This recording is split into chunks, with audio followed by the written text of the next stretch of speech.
donde presentaremos el módulo 9 y a nuestro invitado Marcos Rubnik Pico. Estoy con el moderador Jorge Elliot, que iniciará en un momento. Antes de comenzar, voy a hacer algunas aclaraciones técnicas muy sencillas.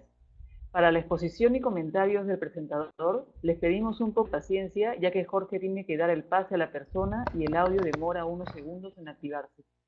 Les pedimos que para la ronda de preguntas marquen clic derecho sobre mi nombre y escojan comenzar chat y escriban su pregunta con el nombre de la persona a contestar. Para levantar la mano, en caso de dudas o emergencia, hay una cara donde pueden desplegar las opciones.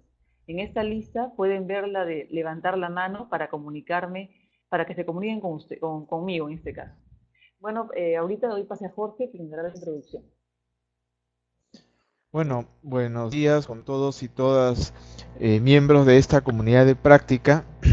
El día de hoy vamos a iniciar el webinar correspondiente al módulo 9 de AVE y mitigación.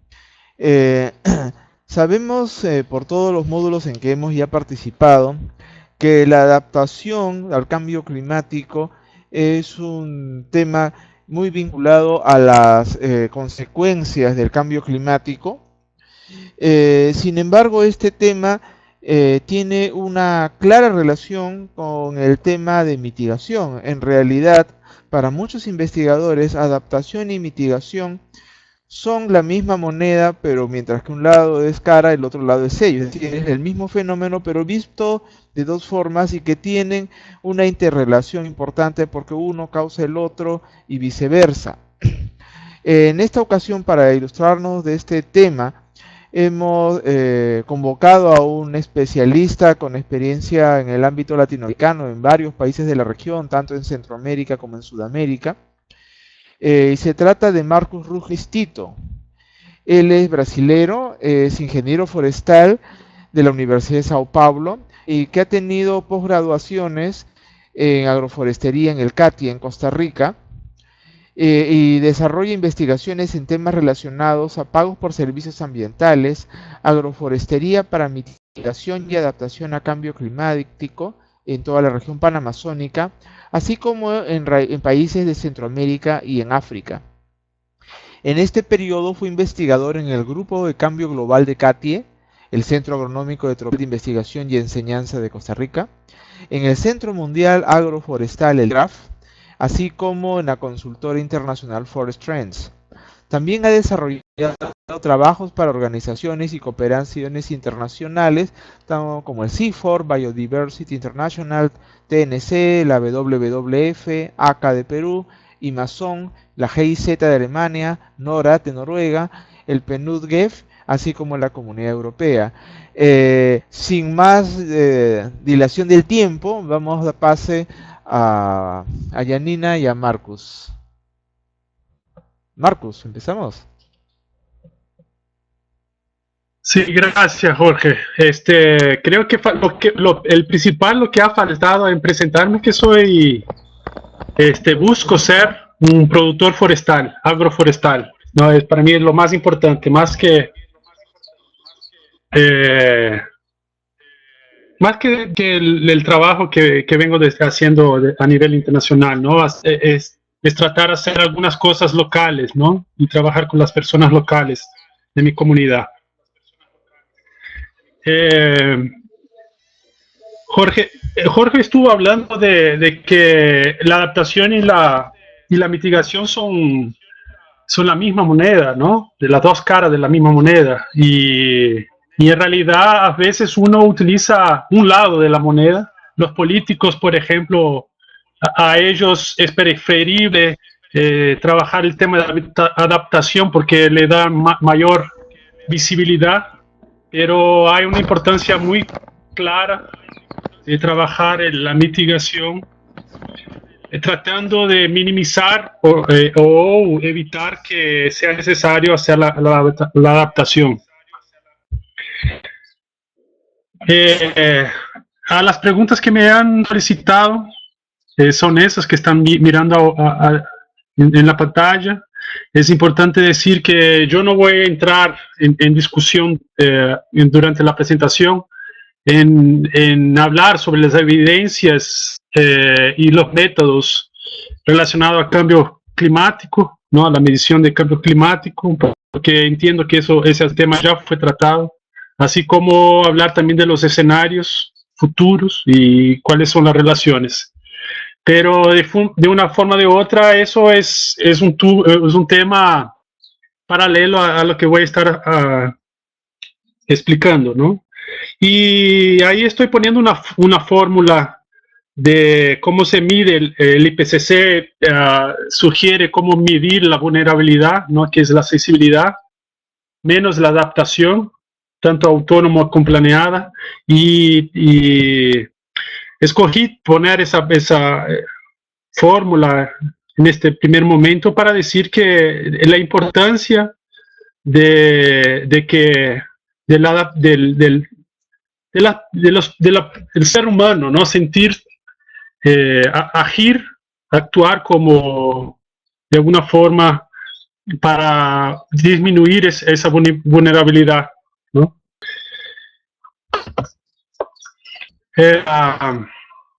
Entonces, dándole paso a la presentación, más una vez estamos viendo los dos lados de la moneda.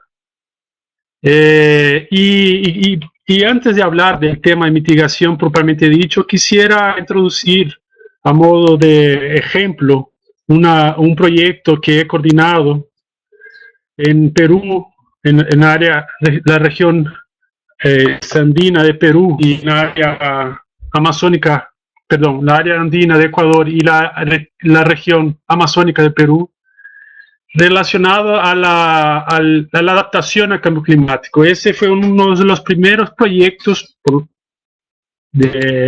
que han utilizado la modelación de la distribución de las especies, teniendo en consideración los diferentes escenarios de cambio climáticos.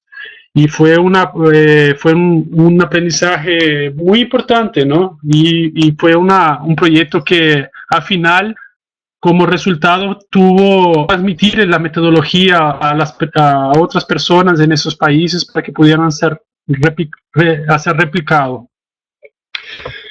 Fue un proyecto desarrollado por las instituciones nacionales, el INIAP y el IAP, con el apoyo del Centro Mundial Agroforestal, en el marco de la Iniciativa Amazónica, y tuvimos como enfoque, 6 especies, 3 en Ecuador, 3 especies en Perú, especies agroforestales de importancia para la región.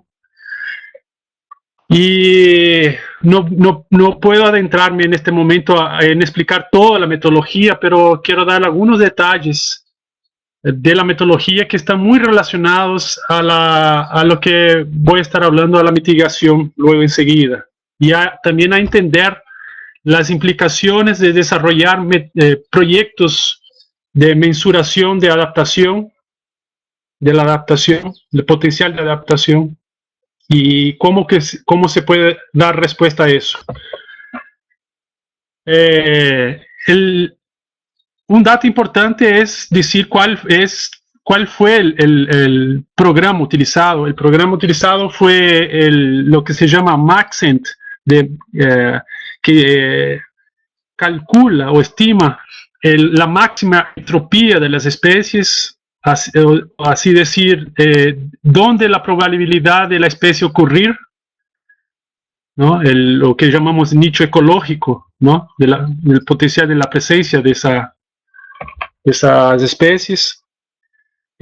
Así de forma más clara se toma por lo menos 3 puntos de una especie, un individuo de una especie, y después, utilizando datos climáticos, el programa te dice dónde, a partir de esas informaciones de los datos climáticos locales, te genera como respuesta dónde esas especies pueden ocurrir. Ya vamos a ver eso más claro en los resultados. Pero lo importante de ese trabajo fue tomar en cuenta las variables bioclimáticas, que son esas, principalmente agrupadas en esas cuatro grupos, ¿no? Temperatura, precipitación y precipitación y temperatura, a las cuales explican el potencial de esas especies, ¿no? ¿Cuáles son de esas variables las que más son importantes para la especie? Otro punto importante en decir de la fragilidad que relacionada a los modelos, las modelaciones y al cálculo de adaptación relacionado a las especies, es la selección de lo que nosotros llamamos de modelos globales de circulación, o sea, hay algunas casas, algunos institutos internacionales que generan modelos futuros de cómo va a estar el clima, y a las personas que están trabajando con el tema a veces le queda muy difícil seleccionar entre todos los modelos cuál es el más real, ¿no? O el cual tiene cuál es el potencial de que de alguna forma tiene un potencial mayor de que para su región ocurrir.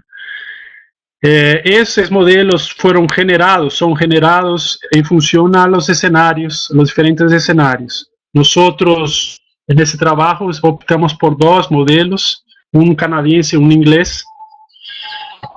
Después puedo explicar por qué lo seleccionamos, más lo importante aquí es que a partir de esos modelos y de las informaciones bioclimáticas fue posible entender, más una vez, ¿no? Como ya he dicho, entender cuáles de las variables bioclimáticas explican mejor la distribución de la especie. Lo que estamos viendo nosotros aquí en esta diapositiva es para el caso de la bolaina, y los tres factores bioclimáticos más importantes fueron la temperatura máxima del mes más caliente, la temperatura promedio del trimestre más húmedo y la precipitación del trimestre más caliente. Lo que hicimos fue transformar esas variables bioclimáticas en preguntas, ¿no? A las personas durante las mesas de trabajo y preguntar, ¿qué pasa si durante el mes junio, julio, que por ejemplo es el mes más caliente, hay una lluvia o hay una interrupción de la temperatura? Y ahí la respuesta era, bueno, sabemos que en este momento la especie está en tal estado fenológico, y entonces se pudo con esa información tomar algunas decisiones.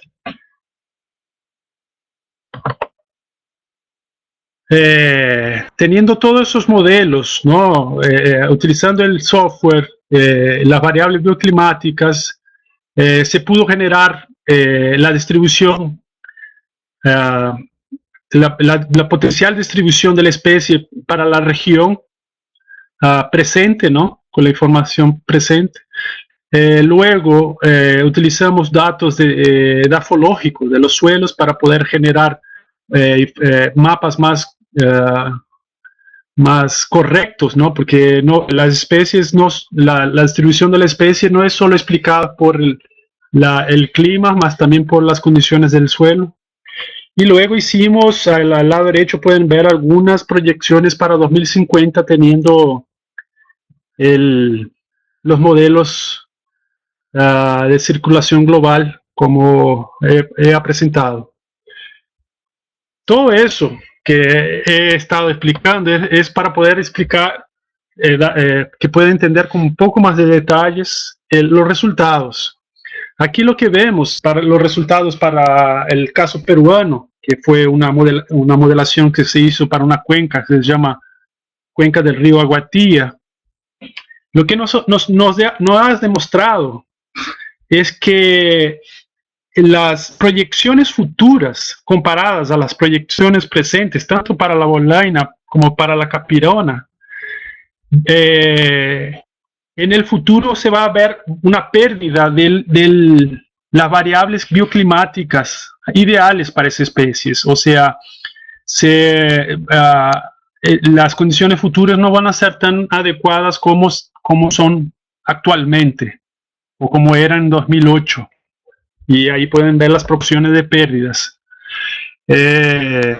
Y la importancia de saber de eso es porque, como son especies forestales, uno puede tomar la decisión o de dejar de sembrarlas en esas áreas y pasar a sembrarlas en las áreas donde el clima en el futuro van a ser más adecuados, o desarrollar arreglos agroforestales que permitan a tener una mayor adaptación a esos cambios futuros.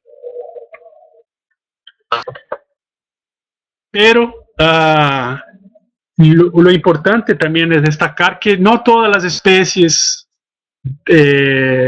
reaccionan de la misma forma. Como han podido ver, podido constatar, las especies forestales, Capirona y Bolaña, en el futuro van a perder áreas con clima adecuado para ellos. En el otro lado de la moneda está el cacao, que pasa a tener condiciones mejores en esa cuenca.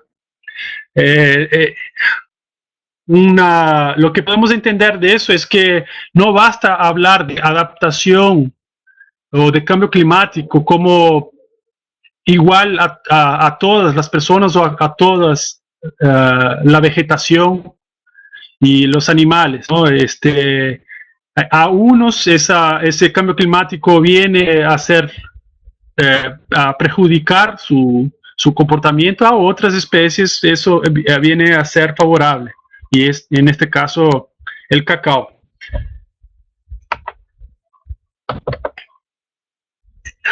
Y lo más importante no era solo generar los mapas, pero sí generar algunos productos o subproductos de ese trabajo. Dos de ellos, lo que estoy presentando en esta diapositiva, es las tablas de requerimientos del clima y suelo. Una vez que empiezas a trabajar el tema de cambio climático con la gente, es una forma más de tener condiciones y la atención de las personas para tratar temas que son importantes también en el presente. Por ejemplo, esas tablas de requerimiento de clima y suelo, independiente si va a haber el cambio climático, es importante tenerla, es fundamental tener esa información para tomar las decisiones dónde sembrar y cómo manejar. Y el otro trabajo que nosotros estamos haciendo que hicimos fue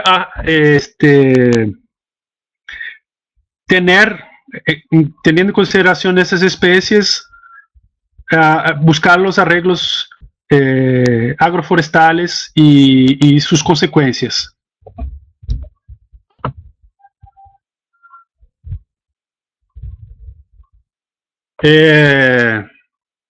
Entonces, avanzando con el tema que aquí me han solicitado en la mitigación,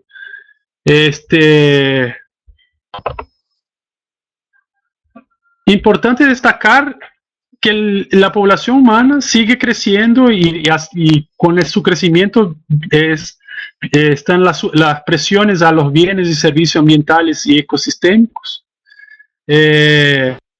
Lo que se explica, una de las cuestiones importantes también tenemos atención es que las causas antropológicas, antropogénicas, se dan principalmente a las emisiones de gases de efecto invernadero por procesos industriales, ¿no? Y en menor escala debido al cambio de uso del suelo. Pero en los países suramericanos y otros países tropicales, los cambios, los aportes se dan principalmente a los cambios del suelo. Entonces debemos estar proponiendo y haciendo acciones de mitigación teniendo en consideración los cambios del suelo. Los gases de efecto invernadero se dan en esas regiones que están marcadas, el gas de efecto invernadero está muy relacionado, al cambio del suelo está muy relacionado a la cantidad de stock de carbono que hay en la vegetación y en el suelo. Y en esas áreas más verdes son los lugares donde se concentra la mayor parte de la vegetación. Aquí voy a dar un enfoque principalmente en nuestros países amazónicos, ¿no? Y lo que estamos viendo en esta diapositiva es que es un escenario que fue calculado por un grupo de investigadores aquí de Brasil, donde que se prevé la previsión de un incremento de la deforestación, ¿no? Como pueden observar, y teniendo en consideración un mejor estado de gobernanza en nuestros países. Sí, y eso va a generar 17, la previsión es que generen 17 millones de toneladas de carbono, de emisiones de esas millones de toneladas de carbono al cielo. Pero si comparamos con el escenario de seguir como estamos, voy a volver aquí la diapositiva para que puedan ver la diferencia.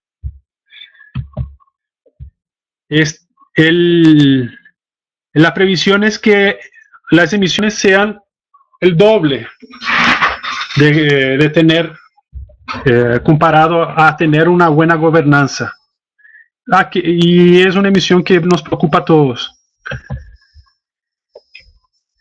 Esos cambios de suelo, ¿no?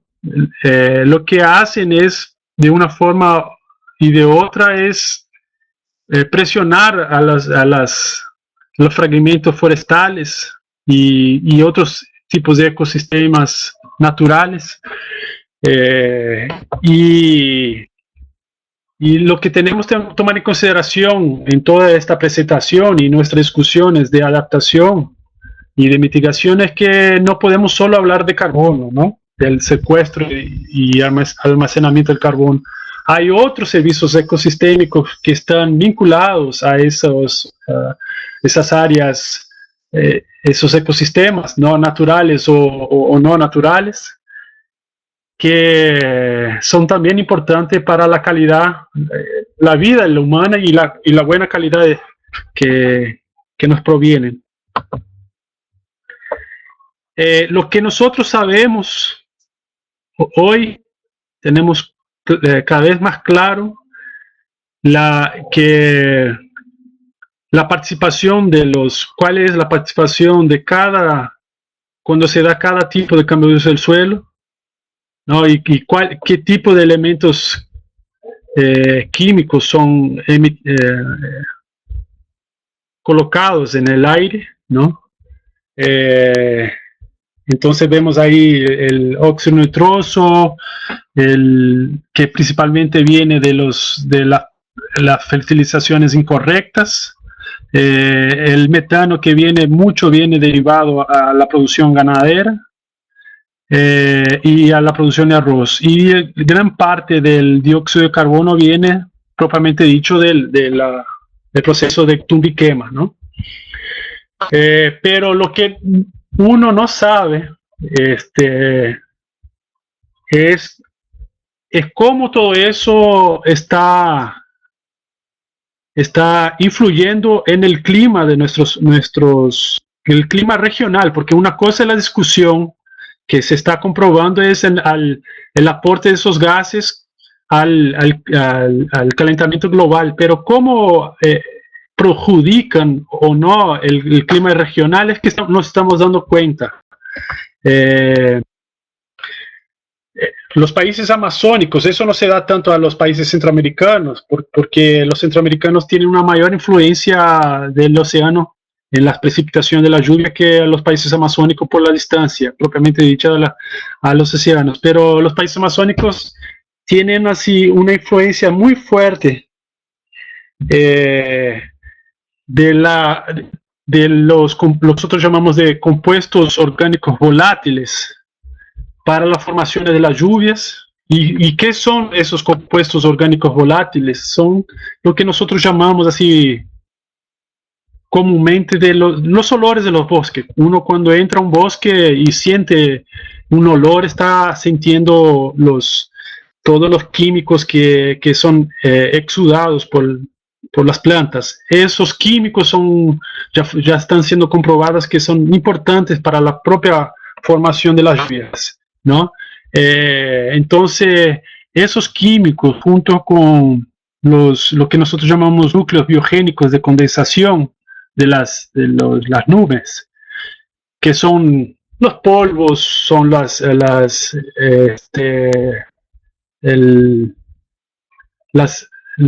polens, las plantas, eso todo hace posible que la lluvia caiga, ¿no? Se forman las gotas, las gotículas de las lluvias. Sin eso puede tener la concentración, más de 100% del aire de concentración saturado de agua, que sin el compuesto orgánico volátiles y sin el núcleo biogénico, que son muchos derivados de los bosques, no hay la formación de la lluvia, solo de las nubes, ¿no?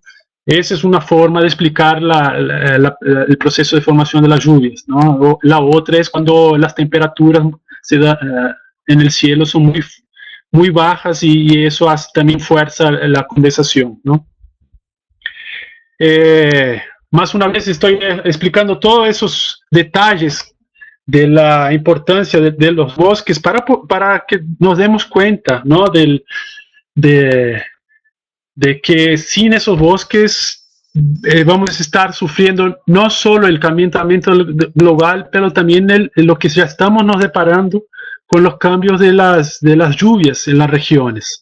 No sé si todos han podido acompañar, pero aquí en Brasil hemos tenido los peores procesos de sequías de toda la historia, desde que es medido, y hoy las principales capitales, Rio de Janeiro, São Paulo, ya se están hablando de cortar la producción de agua a la población. Y eso mucho se da por el proceso lo que estoy explicando a ustedes ahora. Lo que estamos viendo nosotros en esa diapositiva, en esa lámina, en la parte de arriba es Acre, el estado de Acre, ¿no? La provincia de Acre, que hace límite con Bolivia y Perú, y lo que estamos viendo es la cantidad de humo que fue detectado en 2005, ¿no?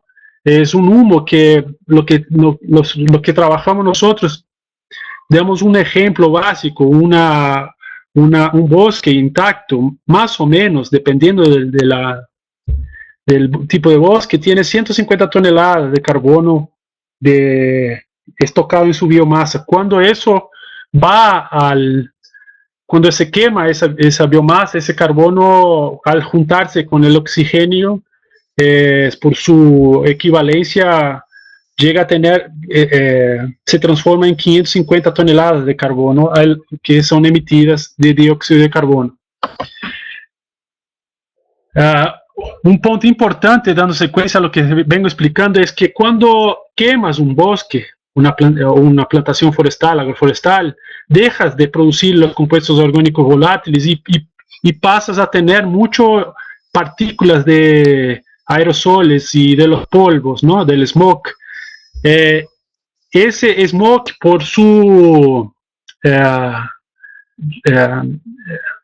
acidez, hace que las nubes que están pasando por arriba sean disipadas, ¿no? Entonces vos ves cuando tienes una nube que podría estar transformándose en lluvia, pero debido a tanto smog en el aire, esa región pasa a no recibir esa agua que está concentrada en esas nubes, lo que es muy preocupante. Estoy acompañando aquí en en el chat que hay alguien hablando que se oye entrecortado. ¿Eso es para todos o solo para Karina?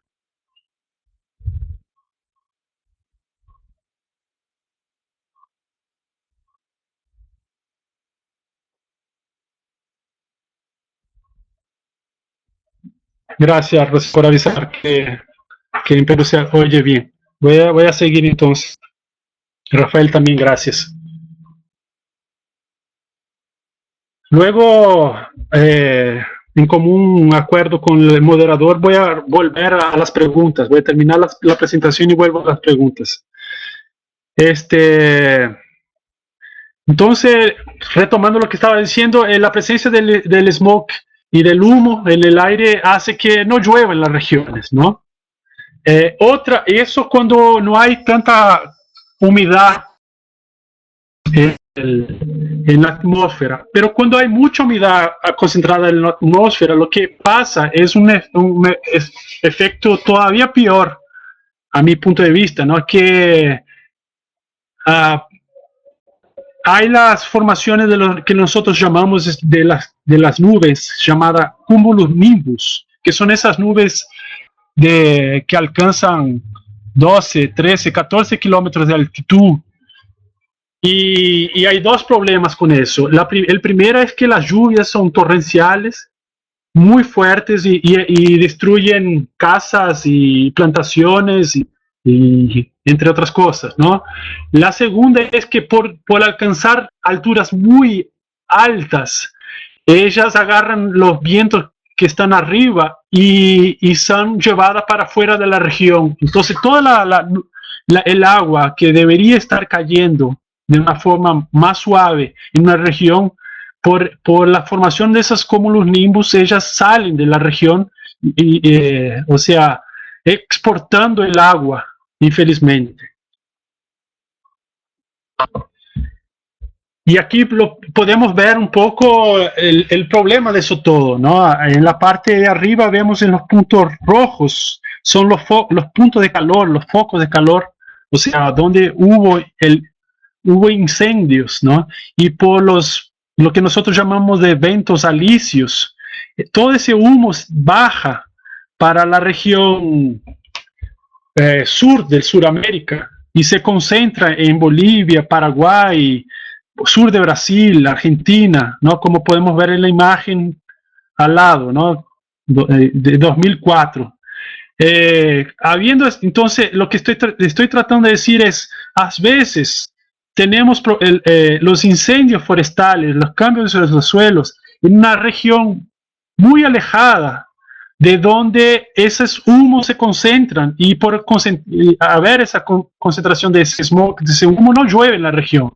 Entonces, es una preocupación muy fuerte de los argentinos, paraguayos y de los productores del sur del país, que los productores y los deforestadores, ¿no? En realidad no tanto los productores que viven en la Amazonía brasilera, paren de deforestar, paren de quemar para que puedan existir, seguir lloviendo en sus regiones. El problema del incendio no es solo no es tan solo la emisión del dióxido de carbono a la atmósfera, ¿no? Hay también los incendios que se dan abajo de los bosques, en el subbosque, ¿no? Como es la imagen que yo estoy presentando en la parte de arriba. Y pasados esos incendios, lo que pasa es el incremento de la mortalidad de los árboles finos y de los árboles gruesos, y lo que hacen eso es crear mayores clareras, mayores entradas de luz, y con esa mayor entrada de luz se da también un mayor proceso de secar el suelo, y con eso más carbono yéndose a la atmósfera, no directamente durante el fuego, pero después de la pasada del fuego. Unos colegas han hecho una estimación a partir de hay una red amazónica de inventarios forestales que se llama Rainforest, que poseen 136 parcelas que hace más de 25 años están siendo monitoradas, evaluadas, y esos investigadores lo que han hecho fueron, una vez que pasó la sequía de 2005, que yo mostré unas fotos de 2004, cómo habían las quemas en 2004 y 2005, y debido a esas quemas de 2004-2005, también 2005 tuvo un proceso de una sequía, unas mayores sequías de la historia en la Amazonía brasilera, y esos investigadores lo que han hecho fueron medir cuál es el impacto de esas sequías en la mortalidad de las especies y por consecuencia de la evaporación de la emisión del carbono que está en la decomposición de esos individuos que se han muerto, ¿no? Y ellos llegaron a un cálculo que con solo un acréscimo de 100 milímetros en el déficit hídrico, se han perdido 5.3 toneladas de biomasa de carbono arriba del suelo por hectárea. No, me faltó decir la medida que es la hectárea. Entonces, 5 toneladas de carbono de biomasa, perdón, 5 toneladas de carbono relacionadas a biomasas se fue a la atmósfera tan solo por la mortalidad de las especies que se dio por la sequía. Lo que se estima entonces que esa sequía ha producido de 1.2 a 1.6 millones de toneladas de emisión debido a la mortalidad de esas especies. Entonces, más una vez, lo que estoy tratando de decir es que la emisión del carbono no se da tan solo con el corte y la quema, ¿no? La tumba y la quema, pero también el proceso del cambio climático hace que haya una mayor mortalidad de la especie y eso hace que ese carbono que está retenido en esos individuos vuelva a la atmósfera. Entonces es algo muy preocupante a todos. Volviendo al tema de la preocupación que tenemos con los cambios climáticos, otro grupo de investigadores trató de evaluar cómo se va a dar el cambio de la precipitación de las lluvias en las regiones,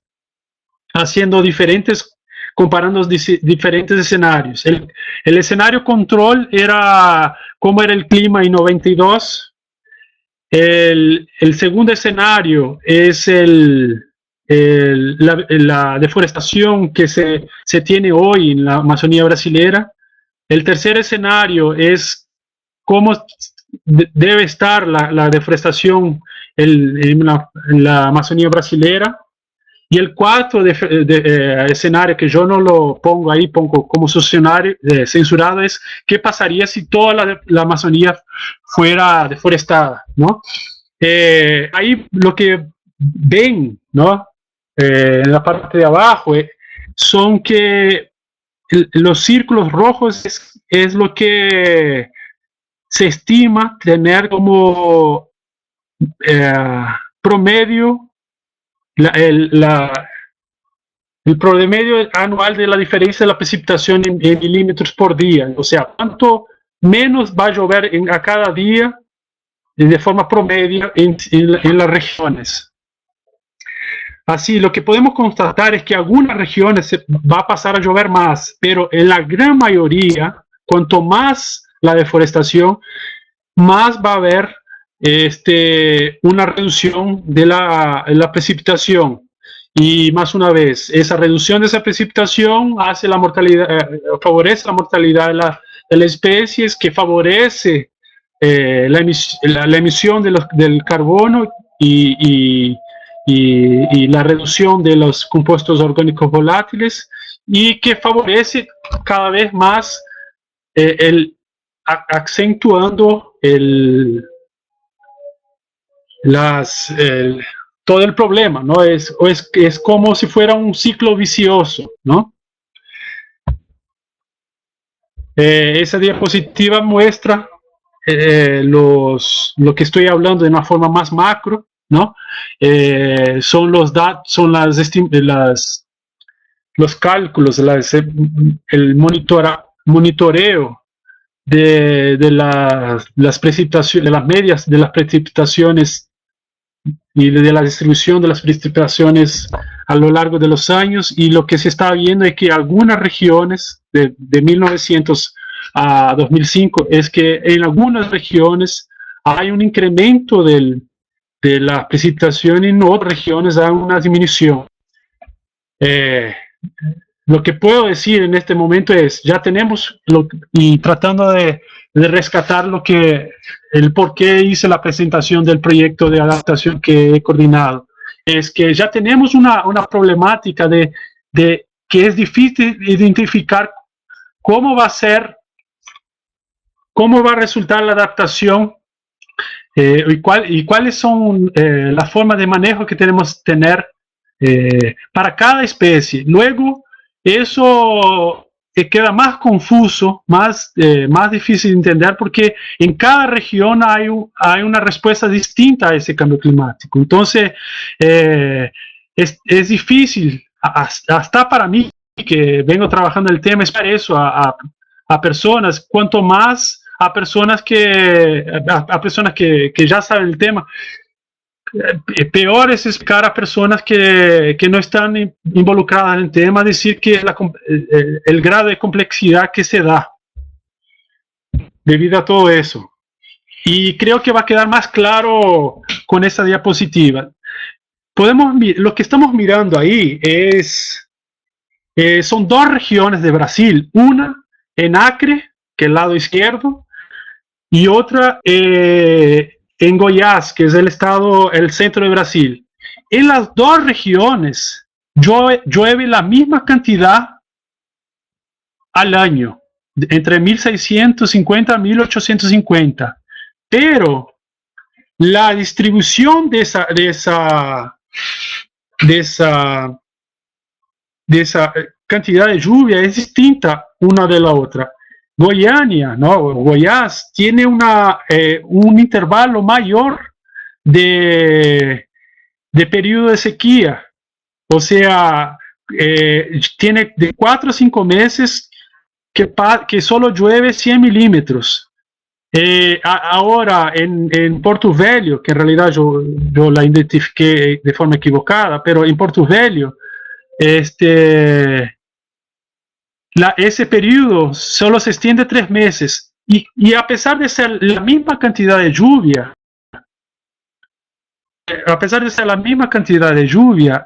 la vegetación es muy distinta, y yo lo que puedo decir también, los suelos en esas dos regiones son muy parecidos. Entonces no son tan explicados por los aspectos edafológicos, pero mucho más a los aspectos climáticos. Lo que quiero decir con eso es que cuando uno trabaja con cambio climático y se da cuenta que va a parar de llover 10 milímetros, la pregunta que se tiene que hacer es, ¿solo va a parar de llover o cómo se va a distribuir esos 10 milímetros? A menos, ¿no?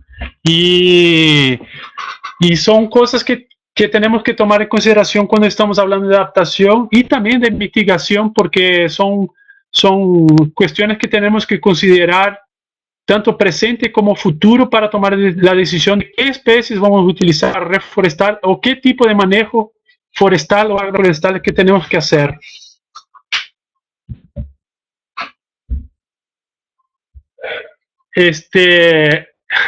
Ahí tratando de ir a no solo hablar de los problemas, pero también hablar un poco de las soluciones. La solución está en el trabajo de los servicios ambientales, ¿no? Hemos hablado de la importancia de los servicios ecosistémicos, ahora hablamos de la importancia de los servicios ambientales, ¿no? Que son los servicios que el ser humano hace en favor a los propios seres humanos, pero también en favor a la naturaleza, ¿no? Que son esos valores, son esos servicios culturales, espirituales, y de medición, de protección, ¿no? De restauración de las áreas, del manejo, ¿no? Las formas que se han tenido para tratar de arrestar un poco la problemática del cambio climático y juntar y hacer eso de manos a la adaptación son esas formas de lo que llamamos de pagos por servicios ambientales, que son la reducción de emisiones por degradación y deforestación, teniendo en consideración los otros usos del suelo o no, o tan solo la recuperación de reforestación que que en un momento se dio por el MDL, ¿no? Lo importante es decir que sin una gobernanza local, o sea, sin la participación de la población, sin la participación de las instituciones, sin también el apoderamiento de la propia gobernabilidad del gobierno, esos proyectos no logran salir adelante, ¿no? Es importante tener todas esas alternativas de producción, pero junto hay que tener un apoderamiento local. Para quedar más claro, las formas que se pueden dar son esas 3, 4, ¿no? La reforestación, que es al lado derecho o izquierdo, que es el acúmulo, que se da con el acúmulo o el stock de carbono. El segundo es lo que llamamos red o red más, ¿no? Que es cuando haces la conservación, aseguras la conservación del bosque, o cuando llamas lo que se está llamando AFOLU, que yo ya lo voy a explicar, cuando también se considera, además de el proceso de recuperación o de reforestación y de conservación y manejo de los bosques, también empieza a considerar el carbono que está contenido en los sistemas productivos.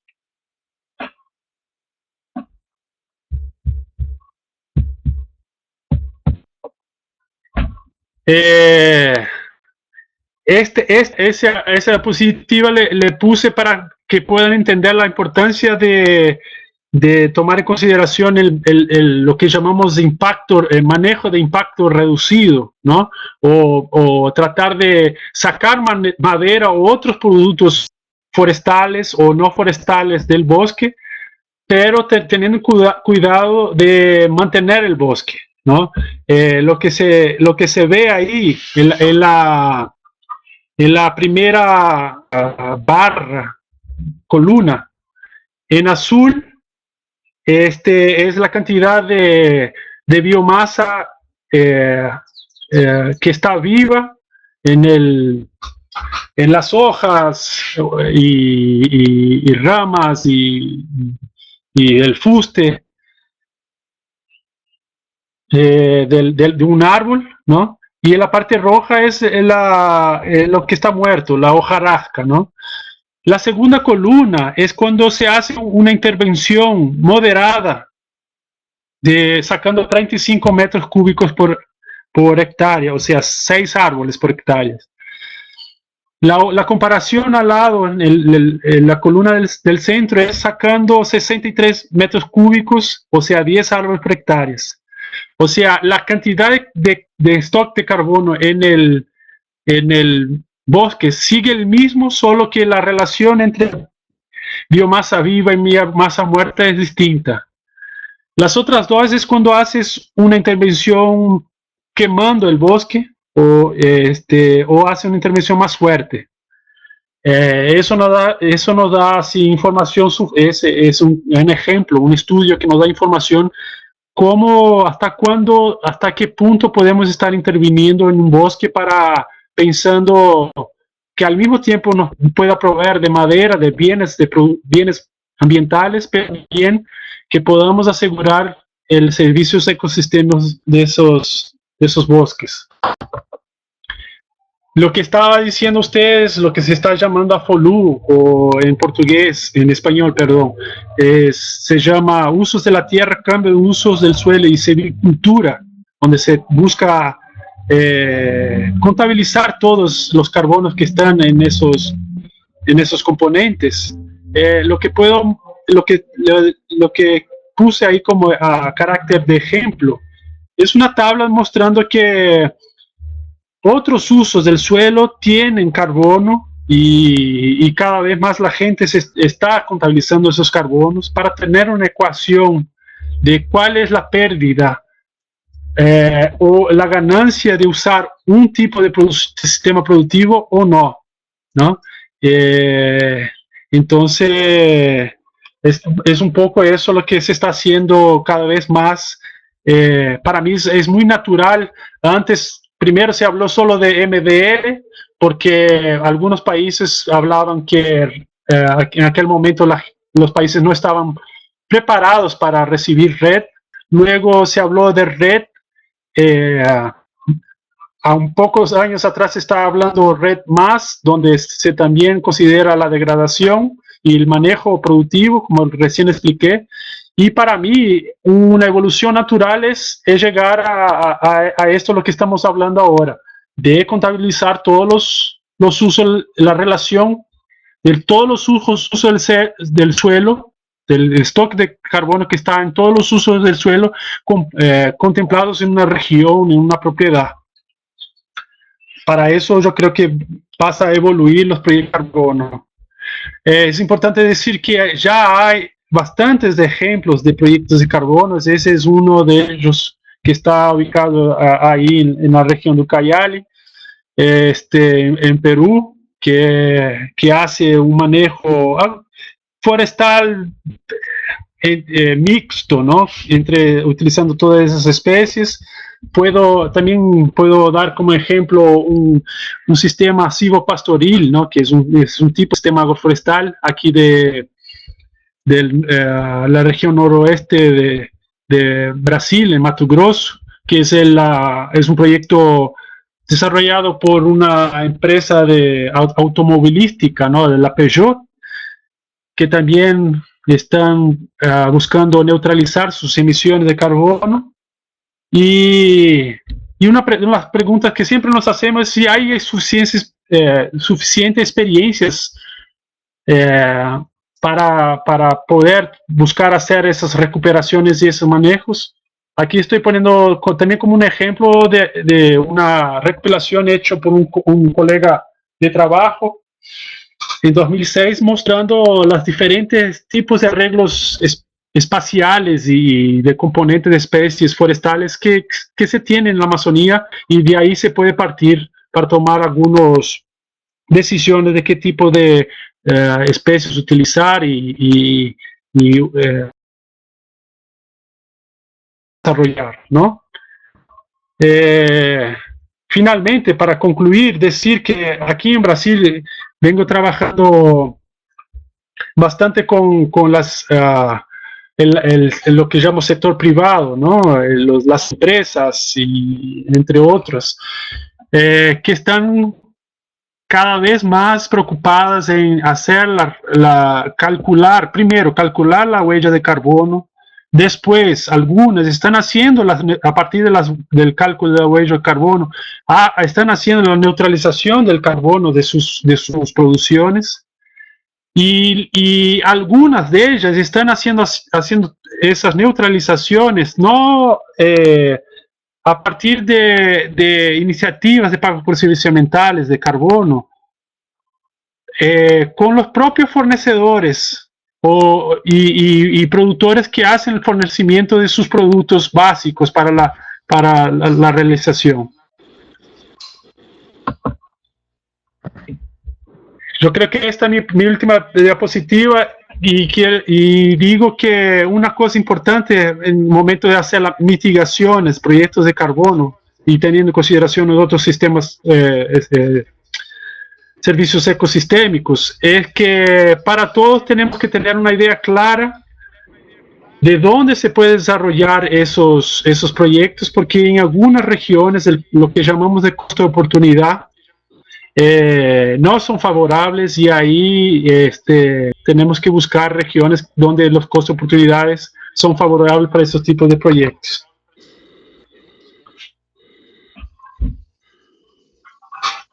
Muy bien, gracias Marcus, como siempre tus presentaciones claras e interesantes. Eso ha generado una serie de preguntas durante tu presentación. Seguramente van a surgir nuevas mientras vayas respondiendo esas primeras. Con este fin le doy el pase a Yanina que organizará esa etapa.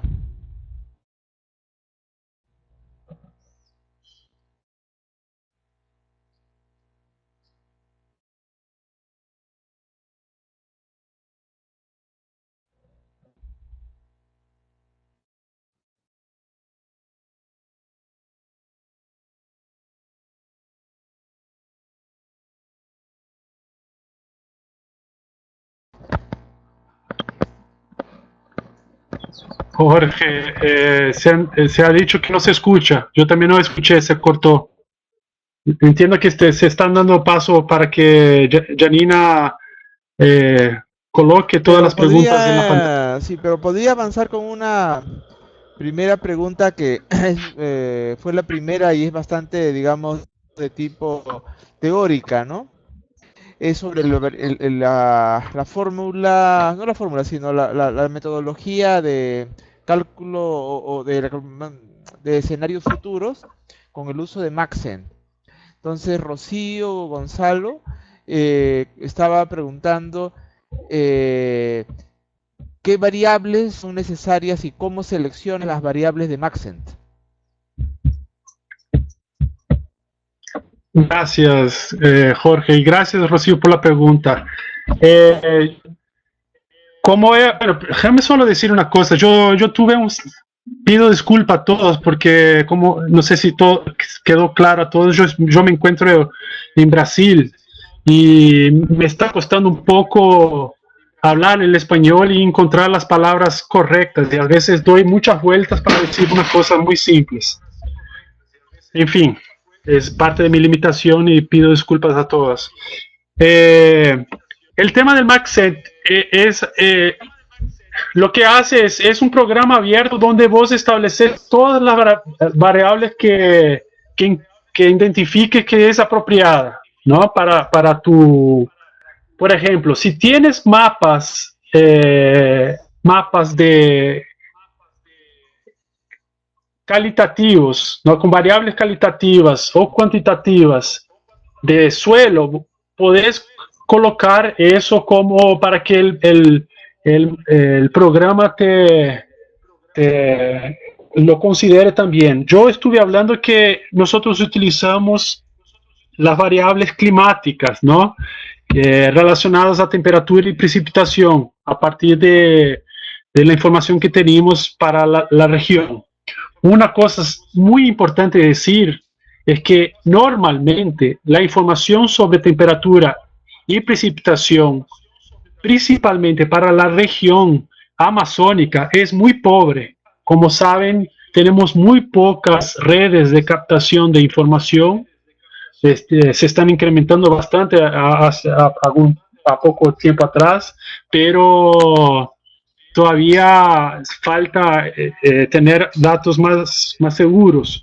Nosotros tuvimos en consideración esas limitaciones y explicamos eso a la gente también, ¿no? ¿Cuáles eran nuestras limitaciones relacionadas a la modelación? Es importante decir que toda modelación y todos los softwares son una caja negra. ¿no? Son pocos los que realmente entienden cómo el programa funciona y son pocos los que saben realmente cuál programa utilizar o no. Además porque son programas eh, a, que a pesar de ser en programas estadísticos, son programas que tienen aproximaciones distintas. Por ejemplo, Maxent trabaja con la presencia, de la información de presencia, no trabaja con la información de ausencia. Otros programas ya trabajan con información de ausencia.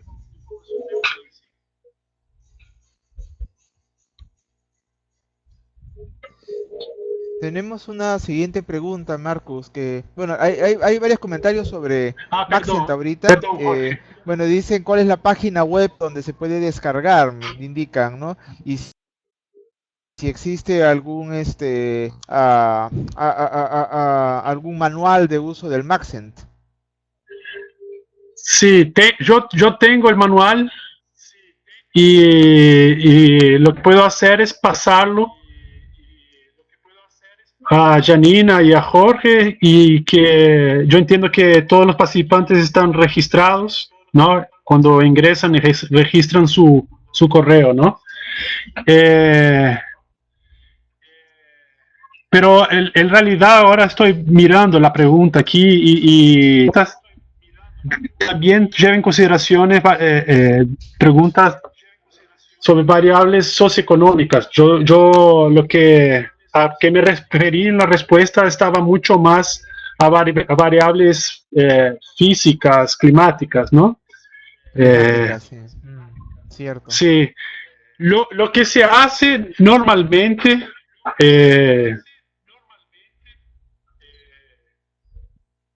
es hacer la modelación teniendo aspectos climáticos, edafológicos, aspectos físicos, y luego hacer la interpretación teniendo en consideración los aspectos socioeconómicos. Yo no llegué hasta ahora a colocar variables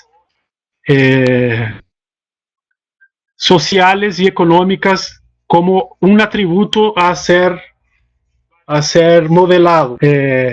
Por mi entendimiento del uso del programa, sí que entiendo que es posible.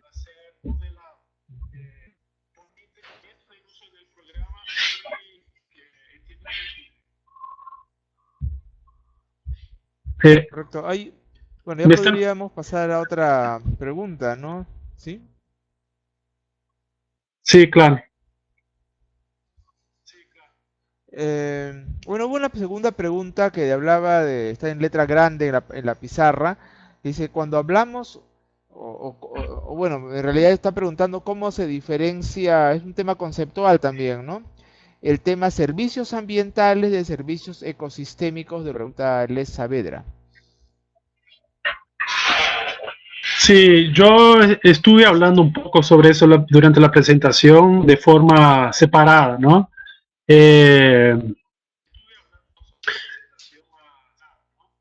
Yo vengo trabajando con el tema de pagos por servicios ambientales ya hace unos 12, 13 años, y al inicio no se hacía esa diferenciación entre servicios ecosistémicos y servicios ambientales. Luego, hace algunos pocos años, algunos autores están haciendo esa diferenciación, y yo también me vi forzado a hacer esa diferenciación. Al inicio yo no lo hacía, la diferenciación, para no confundir más a las personas que no están acostumbrados con temas, conceptos. Pero ¿por qué estamos haciendo esa diferenciación hoy en día? Es lo siguiente.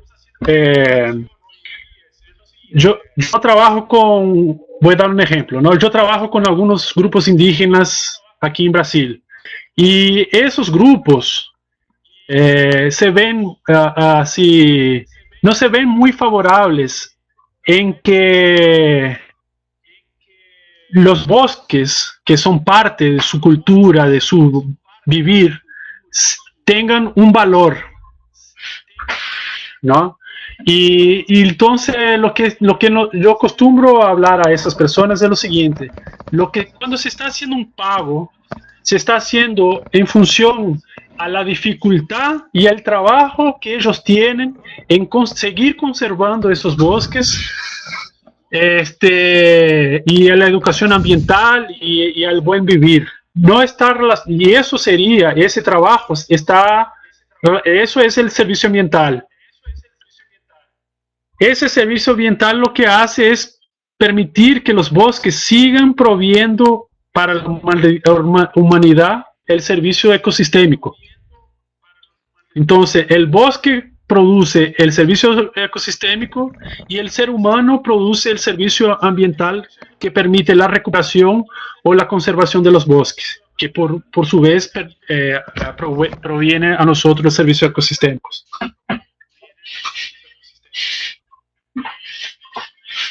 Genial. Bueno, hay otras preguntas acá interesantes. Como me dice acá, una pregunta que decía si los gases generados por el manejo del suelo pueden afectar el régimen de lluvia. Me parece que algo de eso has explicado, Marcos, pero no sé si lo puedes redondear en este momento. Sí, Jorge, tenemos que hacer, sí, bien comprensibles, porque a veces las preguntas se dan antes de la propia presentación del tema, ¿no? Entonces, también no deja de ser importante asegurar que eso esté claro a todos, ¿no? La pregunta esté clara, la respuesta se dé, ¿no? Yo al final, en las últimas diapositivas presenté la cantidad del stock de carbono que se tiene en cada sistema productivo. Y lo que se da es que cuanto menos biomasa, menos carbono, el carbono aéreo. No necesariamente, a veces hay una relación con el carbono que está estocado en el suelo, que también tiene una cantidad importante de carbono, ¿no? A veces tenemos cultivo con bajo carbono aéreo, o sea, poca vegetación sobre el suelo, pero mantiene bien el carbono que está estocado en el suelo. En otro extremo puede haber sistemas que necesiten hacer un impacto revolviendo el suelo, ¿no? Para poder implementar esos sistemas que van a generar más biomasas aéreas. Entonces uno tiene que tener mucho cuidado con el nivel tanto con la cantidad de biomasa que va a producir o que produce el sistema, pero también con la cantidad de carbono que va a exponer eso a través de un suelo más conservado. Ahora, yo pues hay una pregunta un poco complicada, y está justo referida a eso, había un gráfico de barras, posición, indica el amigo Saavedra, que dice que la intervención intensa, dice, no se supone que en los casos de intervención intensa debería disminuir un poco más el stock total. ¿Qué hace o haría que eso pase? Pregunta de Le Saavedra. Gracias. Sí. Yo no, infelizmente tenemos que hacer la presentación de forma muy corta y resumida, ¿no? Y yo no expliqué cómo fue hecho ese trabajo, ¿no? Que fue hecho por unos colegas de aquí de Brasil.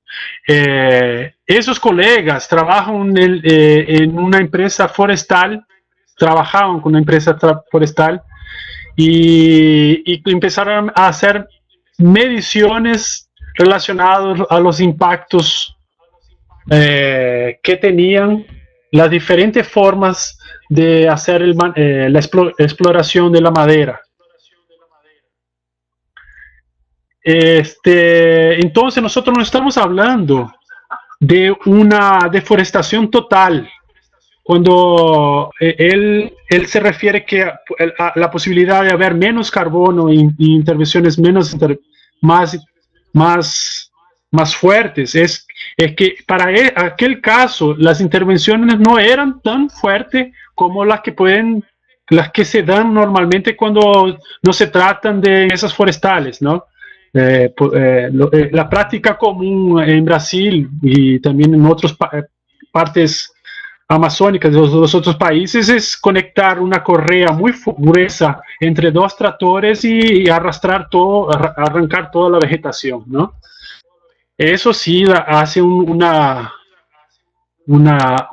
impacto muy fuerte. Genial.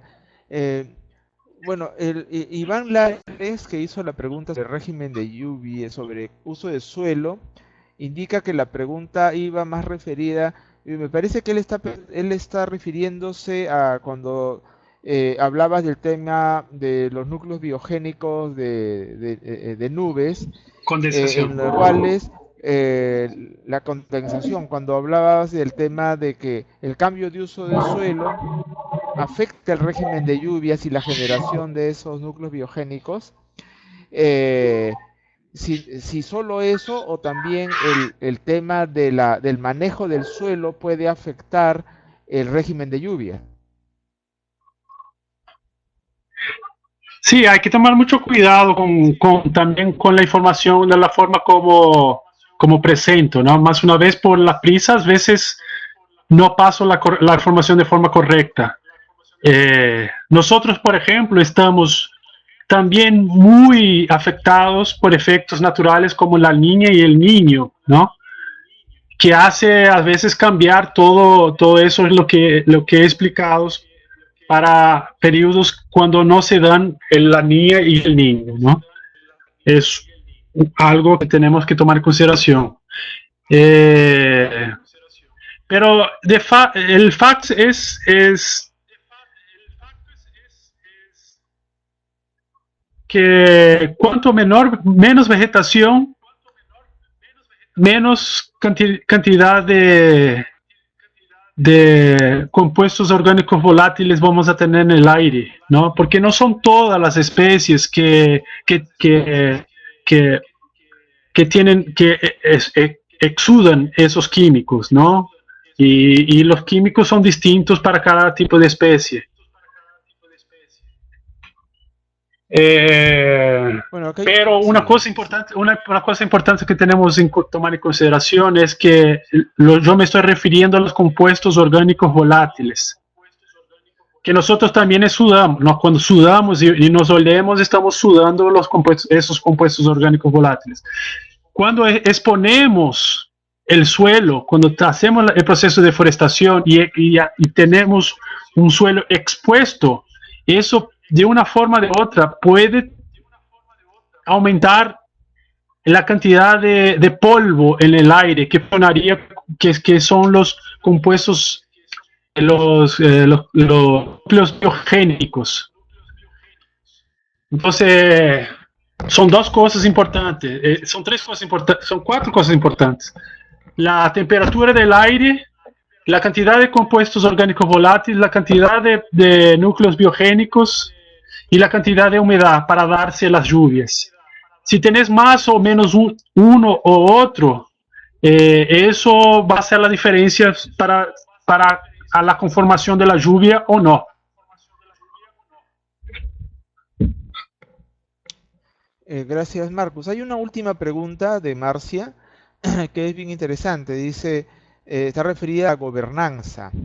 Ella pregunta si tienes alguna experiencia de gobernanza aplicada al tema que estamos conversando, es decir, mitigación y adaptación, y qué resultados relevantes hubieron. Gracias, Marcia, por la pregunta. Nosotros, bueno, quizás para poder hablar un poco de lo que estamos haciendo aquí en Brasil. Primero que gran parte de los estados ya tienen sus políticas estaduales de cambio climático. yo estoy refiriéndome primero a la gobernabilidad, ¿no? Yo hago una comparación, una diferenciación aquí.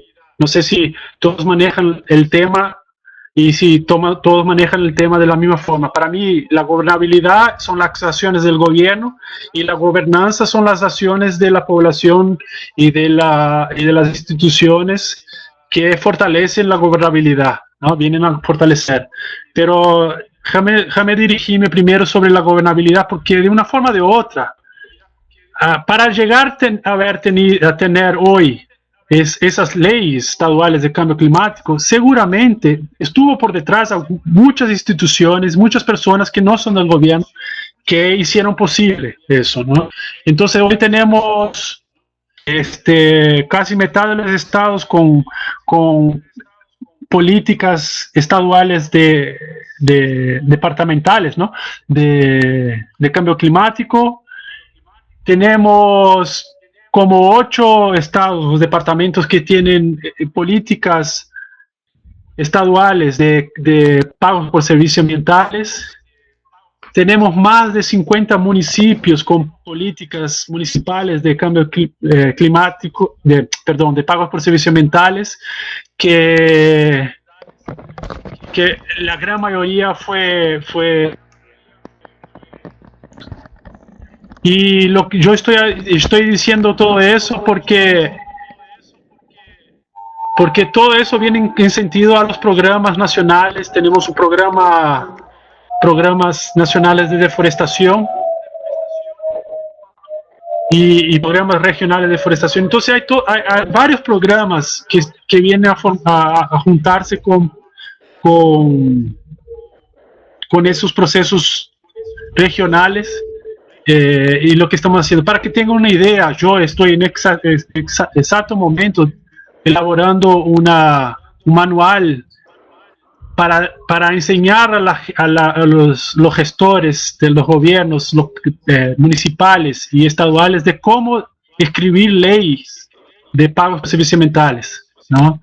Eso está siendo financiado por instituciones locales. Entonces, eso es parte de la gobernanza.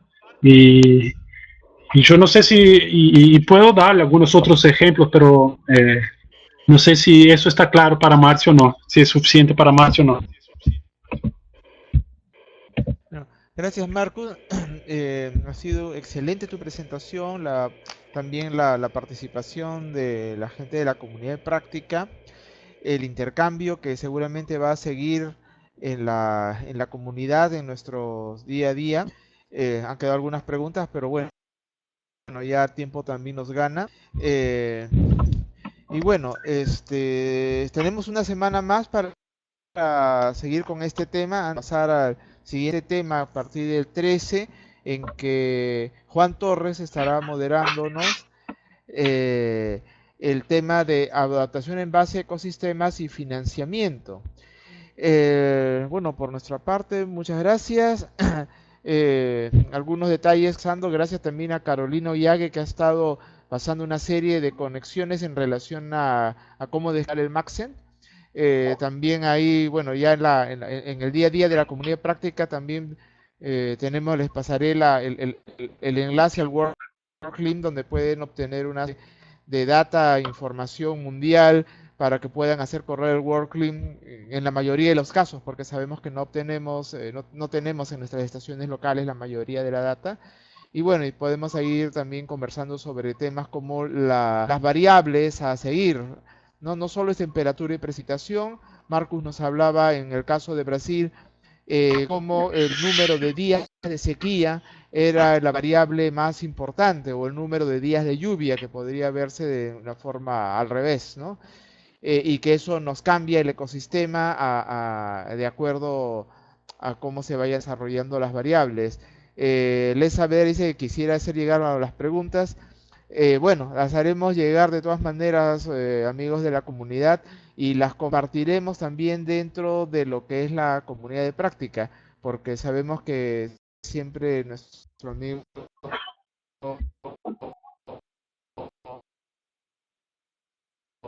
Marcos, uno de los especialistas del tema, que aporta más a la colaboración dentro de la región. Bueno, muchas gracias y hasta el próximo webinar.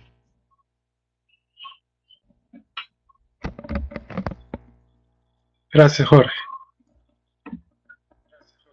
Quisiera solo decir que todos, en mi presentación dejé mi correo electrónico y estoy a la disposición de los colegas, ¿no? A sumarnos en favor de la causa común. Deseo a todos una feliz semana y de Pascua a todos.